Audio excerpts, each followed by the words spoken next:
অনেকদিন পরে আজ আসলাম নিজের বিদ্যালয়ে হাই স্কুল জীবনের সেই দীর্ঘদিন পরে কিন্তু হঠাৎ আজকে একটু কাজে স্কুলে আসলাম। আসার পরে যে একসময় শৈশবকালে এই মাঠটিতে ছিলাম, যে সেই বিষয়টা আজকে তুলব বর্জ্য জীবনী যে উচ্চ বিদ্যালয়ে। এটা এক সময় যখন এই স্কুলে পড়াশোনা করতাম, অনেক খেলাধুলা বা নানান অনুষ্ঠান হতো এই মাঠটা মেরে, কিন্তু এভাবে হতো।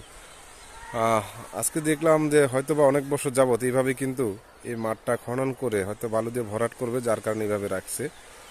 খেলাধুলার পাশাপাশি কিন্তু যে বিনোদনও ছিল, বা এখানে একটা মেলা বসতো পয়লা বৈশাখের, সেই মেলারও হারিয়ে যাবে।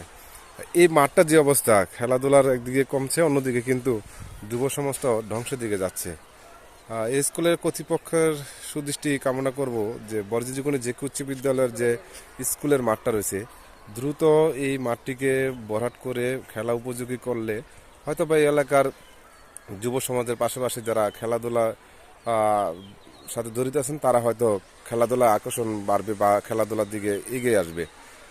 কর্তৃপক্ষের সুদৃষ্টি কামনা করব যে এই মাঠটি যেন দ্রুত বালু দিয়ে ভরাট করা হয়, পাশাপাশি যেন আগের মতন যে খেলাধুলার যে ব্যবস্থা সেটা যেন করা হয়।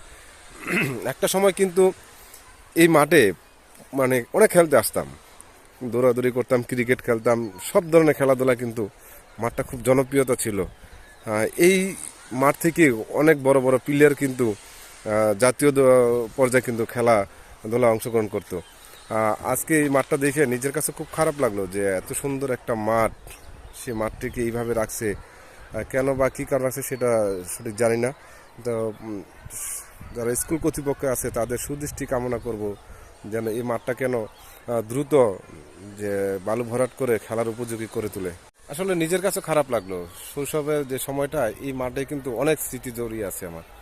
যে আজকে স্কুল থেকে যাওয়ার পথেই দেখলাম যে মাঠটার পরিবেশটা দেখে নিজের কাছে খুব খারাপ লাগলো।